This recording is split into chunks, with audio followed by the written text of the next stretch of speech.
Is the ETL Launchpad competition grand finale, so do stick around for that to see what's new in tech. My name is Matt Coyne from Waves Connects. I've been hosting the stage today.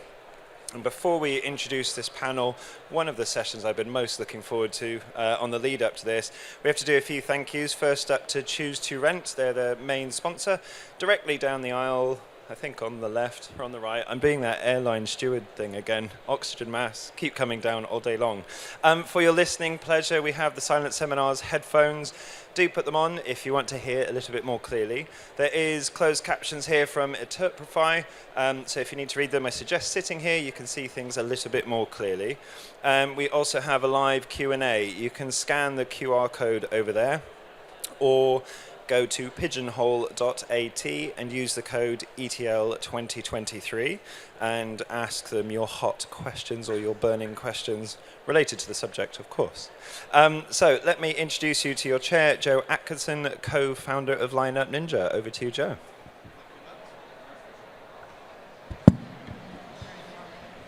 Hello. Thank you, Matt. Hi, everyone. Thanks for coming. Welcome to this last full session, I think, of the day. It's great to see so many people who have actually made it to this late stage of the event, so thanks for sticking around.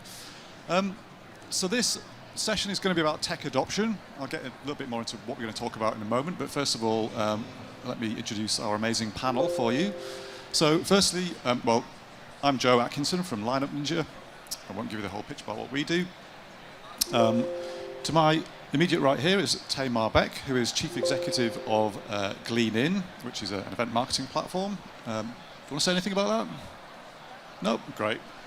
I don't want a picture. Great.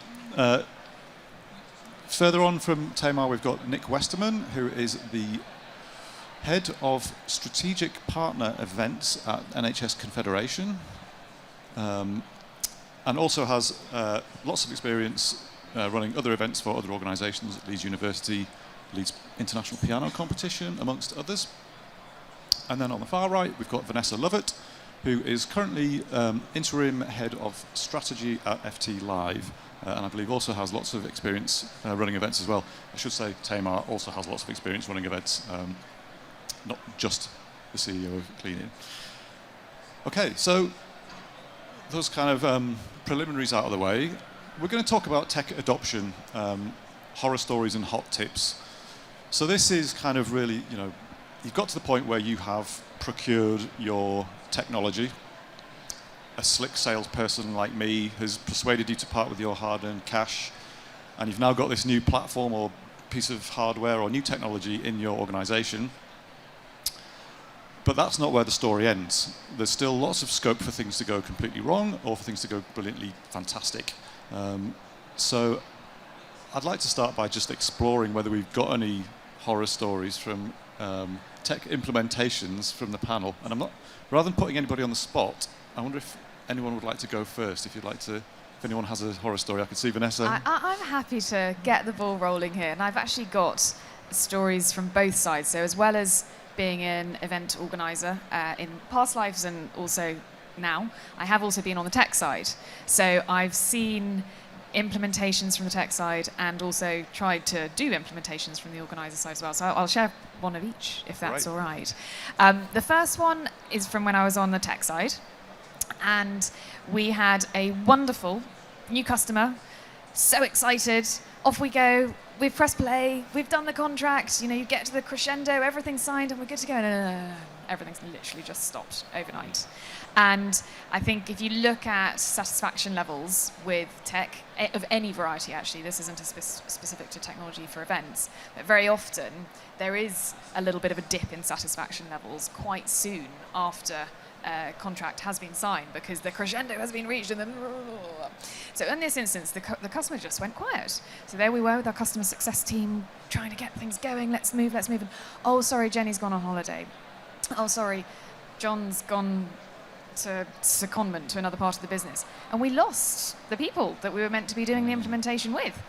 And it became a horror show because there was nobody that we were able to work with to just get the implementation going. And it felt like we'd got to the point of commitment, but then no one to actually follow through with it. And it sounds so obvious, but it really was a horror show. And guess what?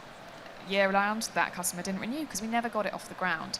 So it's a really basic example, but you've got to really resource getting your implementations in place, even for self-service solutions. I think there's a common misconception that all you have to do is press go and it'll go, and there's a bit more to it than that.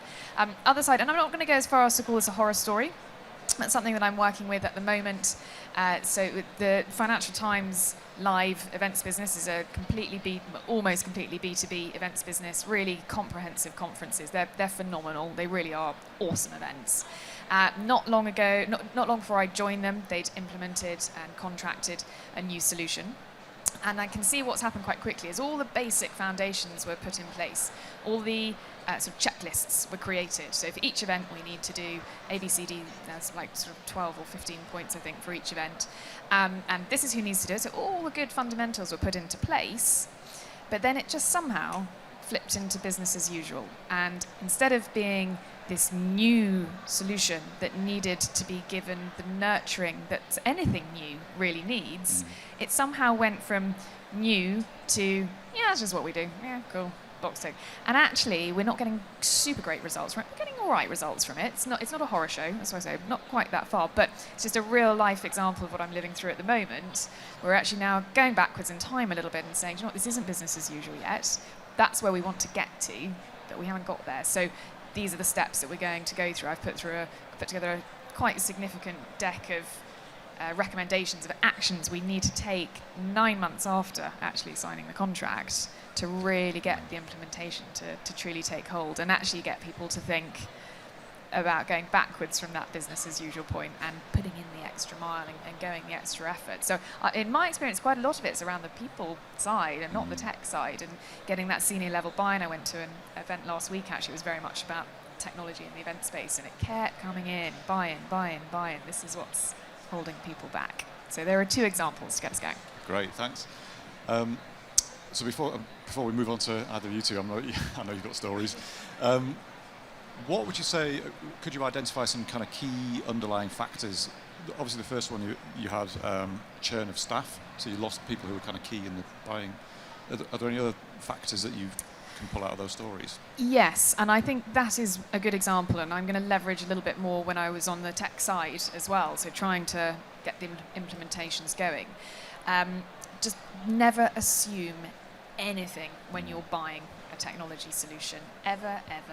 Even if that means you have to ask questions that you think are really daft, ask the questions before you're buying it. I'm going to give a very specific example. And this is a while ago, this was early COVID. I was working for a virtual event platform, and it transpired that the person, or the organisation that had bought the platform, had no idea how much resource they were going to need to actually run it on the day. I think they had 4 or 5 simultaneous streams, which basically meant they needed to have 4 or 5 individual people responsible for switching those on and off at certain times. And they were absolutely floored that the platform wasn't going to automatically do this for them. And different time, everyone was going through a lot of change. And I remember talking to the customer, saying, when you had 4 streams, who would have been the people at the back of the stream running around with a microphone and giving the 5-minute, 10-minute sign? And the individual I was talking to said, oh, well, I actually used to there were these 2 really great Australian girls that used to live down the road, and for those events, I just give them a contract and sometimes just pay them cash in hand to do it. And I'm like, okay, we need those Australian girls to come and switch this stuff. And she was like, oh, but they've gone back to Australia. This is an actual conversation that happened.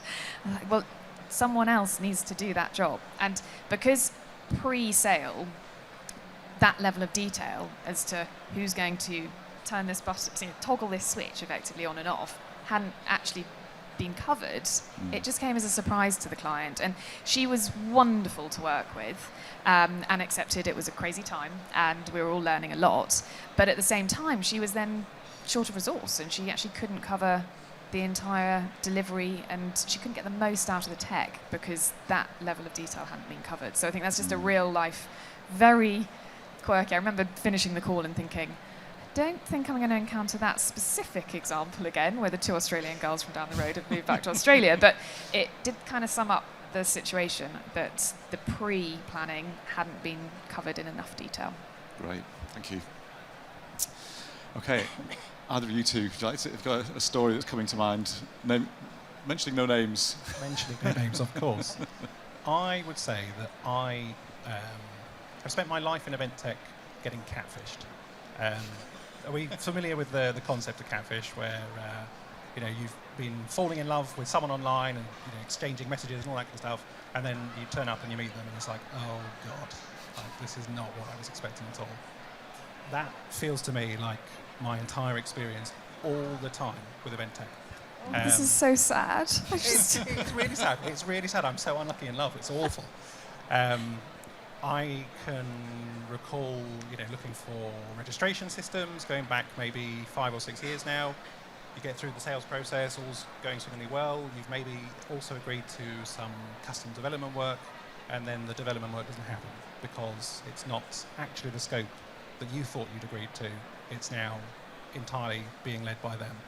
And so with this particular company, I think we'd invested about 140 grand in a multi-year deal that after 2 years of a 4-year contract, we went, we're just going to bite the bullet, swallow the loss, move on. But then I've kind of moved into my existing job and it's happened again. Like, honestly, the catfishing is hideous because it seems to happen almost exclusively, sad to say, with registration providers, where I'm thinking that I'm getting a particular thing, and the demo, I'm absolutely hooked, and people are like, we can do this, we can do this, we can do this. I'm like, yeah, great. I'm sold. I love you. Please have my children. And then actually, I really don't want to be sharing with them anymore because further down the line you're like, oh right, childcare. This isn't going to work out particularly well for me. Child benefit, it's not going to work because I don't want to be here anymore. I don't want to be using this product. I now need to go back and find something else. And maybe this time I'm not going to get catfished. So, thanks. That sounds quite traumatic. I need therapy. Yeah. So, what's the nub of the issue here then? Is it's again, it sounds a little bit like what Vanessa was saying about not being able to get into all the specific detail of exactly what's going to happen when I press this button or... Exactly that. So I go into it with a scope.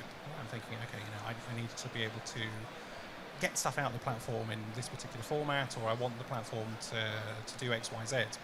And I'm quite clear on what that is in my head. Then I have the conversations, and I see on a demo call, that those things are achieved, perhaps not quite how I'm expecting them to be done, but the fit is good enough. And then actually when you apply that to your real life processes, because you're no longer using dummy data or it's no longer a 5-minute demonstration, it's like, oh, I can't make this work. It's not that my processes are rigid, this just really doesn't do the things that I was shown. Can I add something in to expand something Nick said there around roadmaps and what's coming down the line? Don't buy a roadmap. Only buy what exists. Yes, be interested in a roadmap, but you just can't buy a roadmap. And that's not because event technology / technology at large companies are rogues. It's because things change all the time. I'm not talking about COVID-style changes here. I'm talking about investors get on board and investors drive the direction of the business in a direction that perhaps wasn't the direction the business was going in when you took out your investment in a particular supplier which had a roadmap going in an opposite direction. Or perhaps they get a huge new customer and that customer adjusts the direction of their roadmap. There are many different reasons why roadmaps can change, but they're called roadmaps because that's all they actually are. They're not roads. The map is not the territory. I'm not sure that's the best analogy I've come up with. Yes, exactly. Yeah. But I mean, I've had my head turned by roadmaps many, many times because they are exciting and innovative normally, but don't buy them. Buy the product that exists. It's true. And speaking as someone responsible for sales in my company, I know that I'm guilty of dangling roadmaps in front of prospects. They're because, exciting. Yeah, I'm excited about the new features. And I'm like, oh yeah, I want to help you out and everything's going to be great. But yeah, don't listen to me. So that's really good advice to don't buy the roadmap, just buy features that can be demonstrated that you can see exactly how they're going to work. It's a slightly tricky one because the time investment in assessing a new platform can be huge if you want to get into that level of detail, particularly for a very sophisticated platform that's going to, if it's an entire event management platform where there's a lot to assess. I guess if you're getting into a multi-year deal, then it's worth investing all that time and effort to really go through it. But we don't all have infinite time available to do that kind of thing, so it's a tricky one to get right. Tamar, any horror stories for us? Well, I can't think of any major horror stories like that. When I used to work for an organiser, I was there during Salesforce. Salesforce coming in. I mean, I'm still scarred by that. I generally just see there being often a big disconnect between how the salespeople, so those people that you're falling in love with, and I do our sales as well, right? Yeah. But there's salespeople, and then there's like, you know, if it's a big company and there are salespeople selling their thing, and then often the contract gets signed, and you get landed with someone else, and often what that person who's kind of bedding you in, or customer success, thinks you've bought and what you think you've bought, and the salesperson's nowhere to be seen.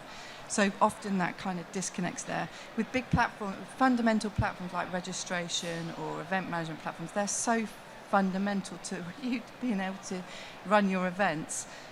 I feel like it's a bit of both. Like, the tech company needs to do so much better in that once they've sold you, that responsibility for what they've sold you and your understanding of what you think you've bought needs to be much closely managed. And also I think there's something in the contracting process. I personally look at the way that we buy event tech, and we've changed this ourselves. I think binding people into contracts before they know they're happy with the product or have actually tried it out in real life, I think that should change myself. In that, if your product's going to deliver what the customer thinks they've bought, you can be safe in the knowledge that you can have a shorter contract, because once you've proven that you can deliver value, they'll want to keep using you. Whereas that kind of, like, I'm going to sign a 3-year deal with you before you've even used it in real life, to me is just, that's quite old-fashioned. And I feel, I've heard so many stories like that. I think I just think that needs to change. And if there's confidence from the salesperson, or we're the CEO, so we're small businesses, so it's easier for us to say because we're closer to the product. But I genuinely feel like if you're confident in your product, you wouldn't have to tie people into long contracts. Prove that it works, prove that you can deliver value, and then you'll want to have their kids. You'll want to stay, instead of being in the situation where you feel like you're being duped. And as a tech vendor, we don't want our customers to feel like that either, right? And that's the worst feeling in the world, to think that you know that someone in your business has missold a product, because it feels like you've been missold when you didn't get what you thought you were buying. This is big bucks as well. There is a to look at the other side and to try and provide balance there. When you think you've been missold, you do also have to look at your own processes, because certainly in our case, we've had really fruitful conversations, and then actually a department who you wanted to involve from the outset, gave you the green light to go ahead, says, oh, actually our processes are so locked down, so rigid, this now doesn't work for us. And you think, well, hang on, like, you said yes to this as well. Don't try and put this all on me, because it's entirely unfair to expect everyone to then go, right, well, the platform provider has to bend over backwards to now modify their source code and get it to the point that's specific to your niche way of working. So adoption has to work kind of both ways, from in terms of you buying the right thing and knowing that it was the right thing, but then also building in your own flexibility to say, okay, it's not going to be the exact match for the exact process that I want to do, but if I just tweaked it a little bit, I'm still going to get the same outcome. I think that, and that scenario is like very real as well. I think it's not just, it's about being a partnership. So once you've gone into that, also when you're buying new technology, is making sure that once you've made the purchase, or even when you're going through the sales process, that you commit, as a customer, you commit to the product that you've bought, like the AWOL customers, going AWOL on a piece of tech that you've bought, or thinking that just because you bought it is going to magically work. There's always going to be some amount of effort from the customer, always, right? Even if you've bought full service, it's still you're going to something. have to do something. So that, I think maybe in the sales process there's something that we can do as vendors to try to get a better clarity over what that initial work involves, and to get that buy-in from the customer, but also so the customer knows, okay, well, for the first 3 months, this is the time, and these are the people that are going to be, from my side, are going to be working on making sure that we've bedded in that platform, and then also accepting that things change, or that a department might have promised you something that they then say they're not going to deliver. But it is a partner, especially for something like registration.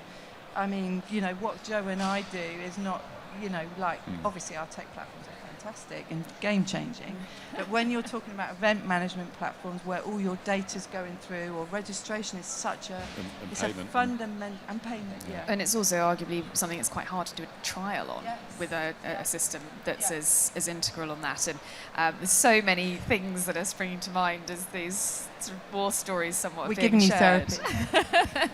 But on the contracting piece, a couple of experiences that I've had that could be helpful when it comes to adoption. So with a brand new contract, as Tamar said, you're very often locked in to a year quite quickly, which or longer actually, which is a significant commitment in the word I said. Two sides to this. From an organizer side, actually having that commitment can be really valuable, because you've got this for at least a year, so you've got to get into it. Like, there's no point in just giving it a go, because you're not going to then walk away from it. And from a lot of the tech providers, certainly on something like a registration, that's also really important to them too. They need to know that you are going to be somewhat committed.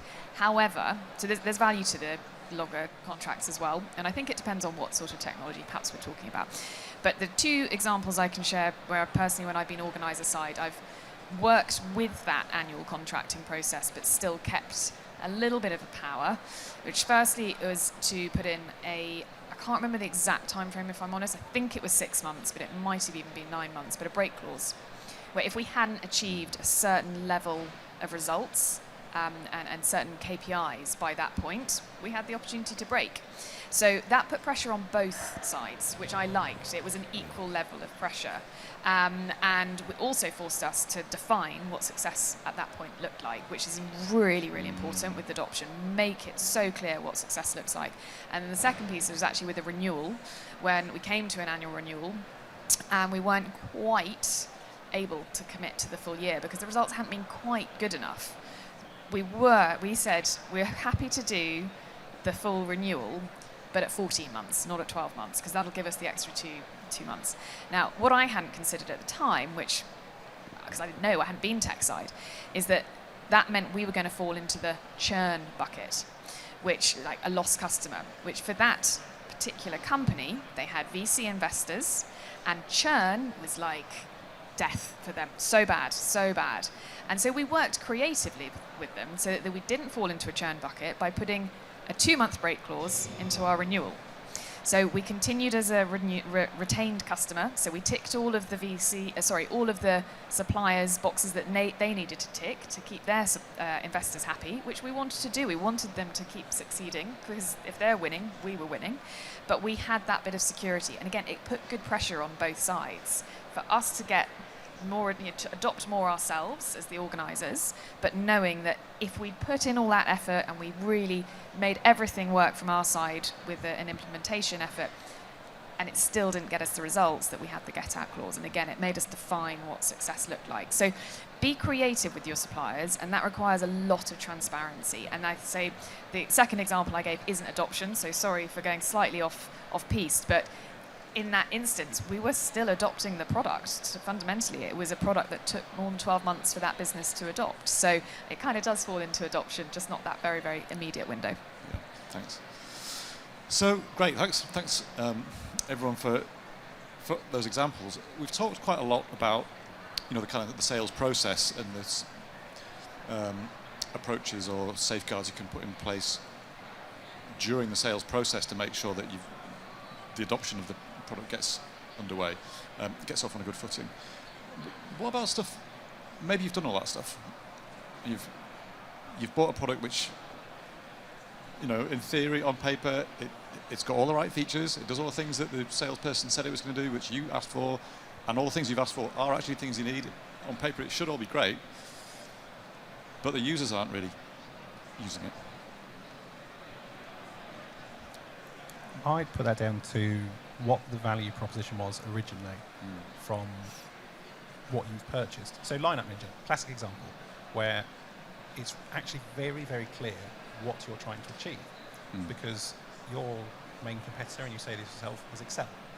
Yeah. So the options are to manage your program in Excel, and it's an absolute hell all of the time, or you've got a piece of software that is Absolute hell, only part of the time. wow.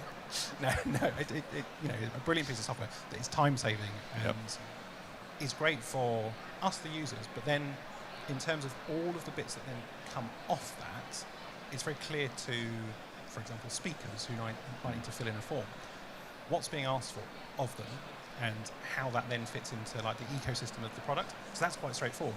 Whereas if you've got a virtual event platform, let's take it as an example, where the reason your users can't use it is because it actually doesn't work with their system. So like in the NHS, trying to get people onto Zoom can be quite challenging because of VPNs and all that kind of stuff. And so you go, okay, well I can't use that, so what am I going to go to next? And then you go to a different platform and then it doesn't work on Safari. But that's perfect for people who have accessibility needs, and Safari is like the best browser for that. So now it's, okay, so they can't work. It comes back to, as I say, like the value proposition. If that is really, really clear for people, the adoption rate should be higher. Yep, so it's thinking really clearly, and again, coming back to the point that Vanessa made, being really clear about understanding exactly, doing your due diligence ahead of time and understanding exactly what this thing needs to do and how it's all going to work in detail. You look like you're about to say something, Vanessa. Nick's actually really, really covered it, but the only tiny bit I would add on top is maybe the fit was just wrong. I think we have to review this sometimes. As I said this earlier, so sorry if anyone heard me say this already, but event professionals, failure is not an option. You cannot run an event that fails, right? This is how we think all the time. Failure is not an option. And I feel that very often weaves its way into all of our business thinking. And actually there are decisions we make that aren't just success or failure of an event. And sometimes maybe we make a bad decision. Maybe we pick the wrong stuff. It's going to happen, like, let's be honest with ourselves. So sometimes failure is actually an option, and sometimes it's better to say, damn, I picked the wrong thing. I screwed this up. I made a mistake. I've got to change it, and maybe I've got to wear that cost, which I get it, hurts. You're probably going to get some kind of bollocking for it, but it's better than just blindly continuing to go ahead, because failure is actually sometimes an option, just not of the whole event. Yeah. I guess, so maybe defining what success looks like is important to be able to then make that assessment.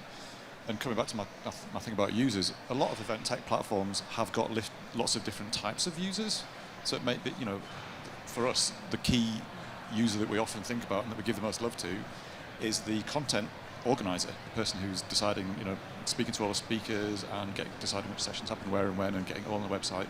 So it's, the conference producers, the ops teams, the marketing team. But actually we've got loads of other users. We've got the speakers who are using it. We've got people who, all the attendees who are looking at the digital signage or looking at the mobile apps. And it's the same with lots of event management platforms, anything where you've got lots of different user groups or constituents of users.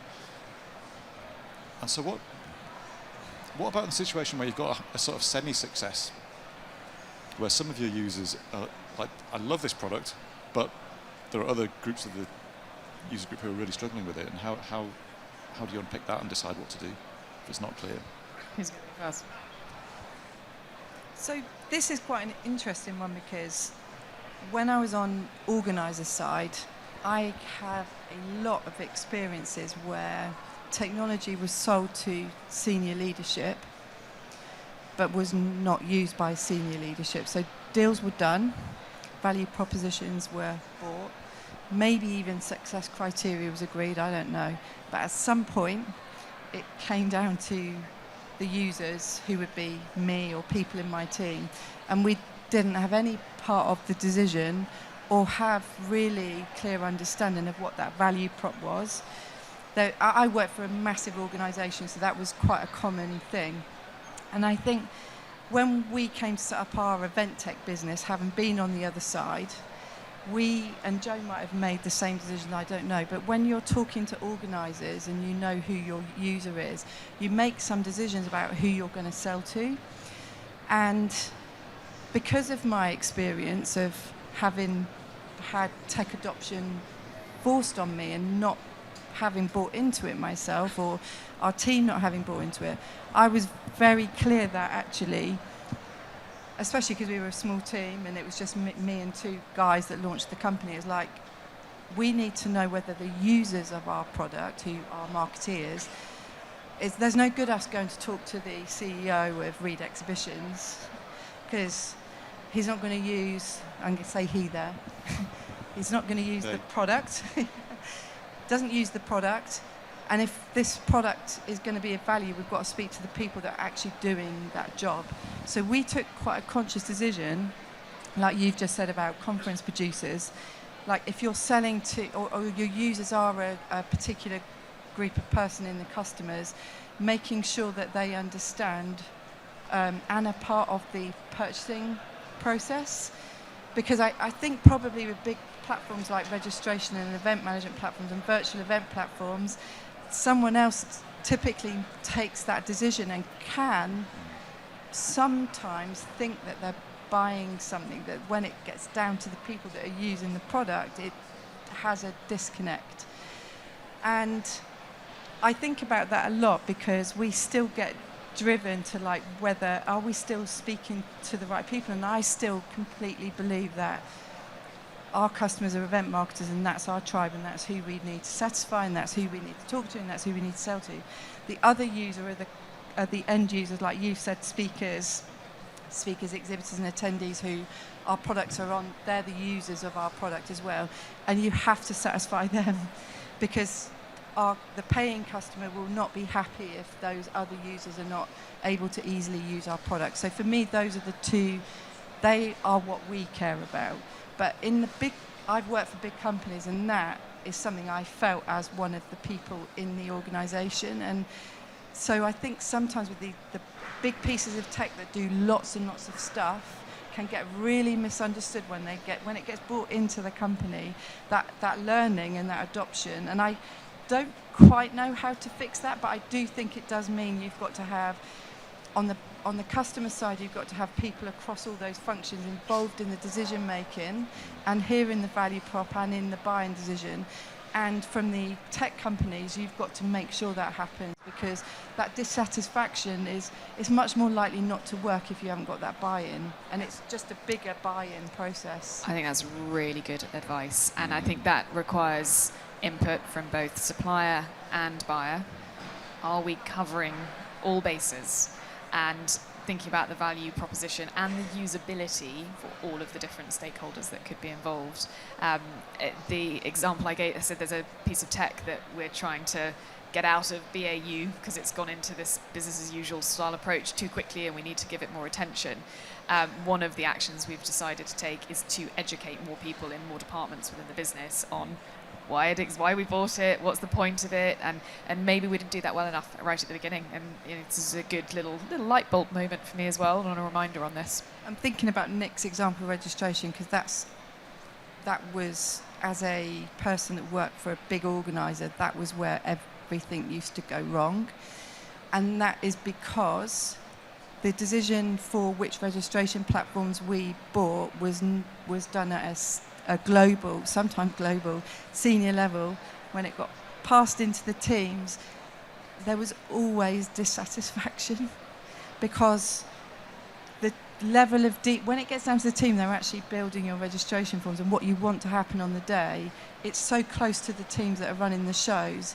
In a big company like I was in, the the level of people that were making the purchasing decision didn't do that day-to-day stuff, and it was really disjointed. And so I remember the pain of having just to put up with it.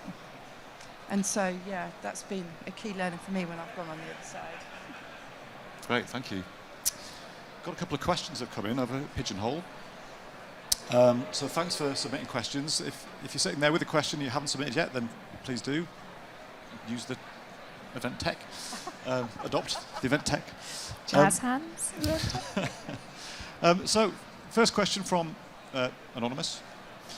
Do you have tips of looking at how much resource event tech needs? It always seems a shock. I'll give it a go. More than you think, as a start. I would go with that. If you think you're going to need one person to do it, try and plan for two, especially if that person happens to be ill on the day. You know, you've always got to be risk planning. I think it's quite a hard question to answer more definitively than that, because it depends on what the tech is and what ultimately you're trying to achieve. So I think that's probably the most tangible advice I could give is, what's the size of the prize? Why did you decide to use this piece of technology? Is it an incremental change? Is it marginal? In which case, resource it accordingly.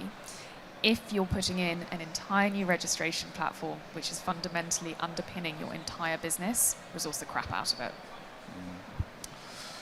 And I think there's another angle to this as well, which I'll have a stab at answering from the vendor's point of view.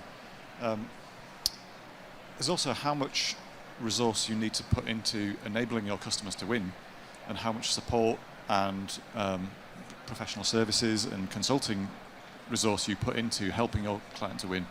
And I think also sometimes it's a bit of a shock to us how much a client needs, but it's absolutely worth it. And get that agreed before the contract as well. Get it crystal clear what you're going to get from them, because again, buy side and sell side experience on this, too often is there still a surprise, and you think you're going to get more support than you actually are. And I hold the tech providers accountable for getting that communication and transparency right, but you can ask pressing questions, and if you don't feel you've got a clear answer, God, just keep asking them until you have got a clear answer in writing as well.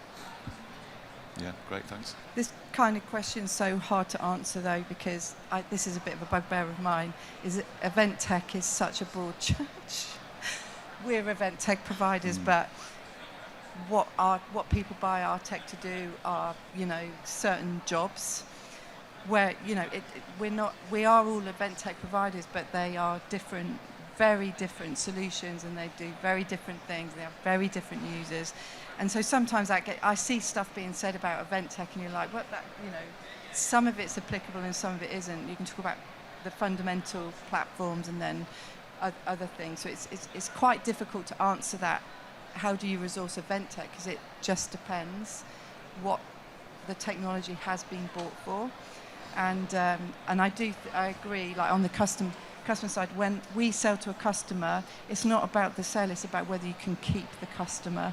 And the customers are only going to stay with you if you help them to be successful. So it's totally 100%, I think, on us to do everything we can to make sure customers are successful, even if they have not understood or you've not communicated clearly what kind of resource is needed. But it's a big question there, because it's not all the same.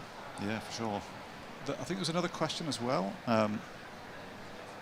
Do you find there are expectations for event technology to perform, act, or be as easy to use as the level of heavily invested multi-million-dollar products like Facebook, Google, or HubSpot? Does this drive customers away if it's not? Okay, so there's quite a lot to unpack in this question, but I think it's definitely an interesting one. So you've got platforms like Facebook, which are completely free to use and are really sophisticated and really easy to use, easy to adopt, and so we, as users, have these expectations that software, it should be free and it should do everything that I need in my life. And then I'm talking to an event tech vendor and they want several £1,000s for this thing that only does a tiny little bit. What's going on there? So yeah, do you think that our expectations for event technology are appropriate, or? I mean, I really want to hear Nick's thoughts on this. it's all about balance and it's all about measure. My team and I say the same thing over and over again, which is surely it can't just be us. Because we look at problems, and it's kind of universal across any tech, and you go, okay, right, we would like it to do this.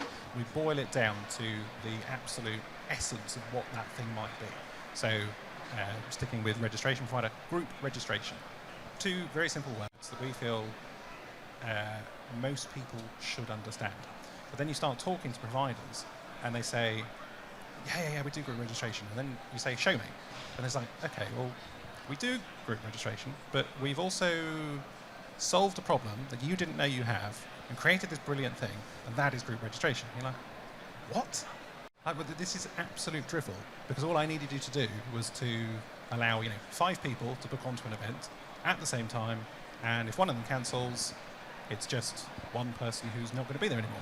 But instead it's now like, oh, well, it's cool, we've got this great part of the platform that does this thing, and like we've built out this entire environment, and it's really, really great, and we're so proud of it. And I'm not going to use that, thanks. So it's really hard for me, because I'm like, my expectation level is, can you do this fundamental thing, group registration? When they say yes, I'm like, okay, great, perfect. And then when it's not that, because they've invented their own problem and then solved it, and then it's just not the problem that I needed it to solve at all, then my expectations actually are like, is it too high? Was I asking too much with 2 words, group registration? Or is it that I've been saturated by the likes of Facebook and Twitter and all these kind of things, where it's just like everything is amazing all of the time because they've got billions of pounds invested, and when it's not that, and people are trying to do their best with quite restricted budgets, it's never going to quite meet my expectations. I don't know. Yeah. I think that's because the tech vendor has not talked to real customers often. I don't think you can talk to customers or users enough. And I know Lineup Ninja did a really great session here yesterday with their customers where they weren't in the room.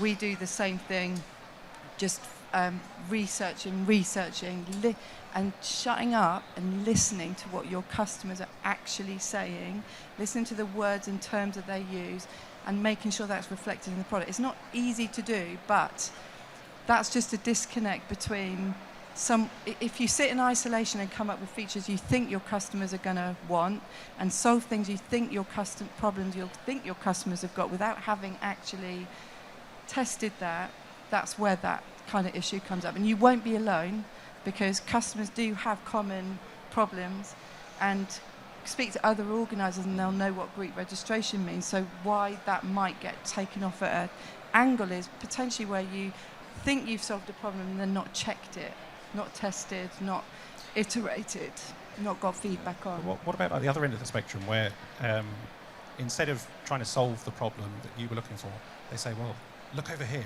we've actually done this instead. So we had a conversation with someone yesterday, and it was very enjoyable, but then the mansplanation of conditional logic, Well done for that. when all I wanted to do was actually learn about something completely different. I thought, well, that's great that you do this thing with conditional logic, as does everyone else. But I don't care, because that's not the thing that I was wanting to talk to you about. Yeah, can you make it blue? No, but we can make it red.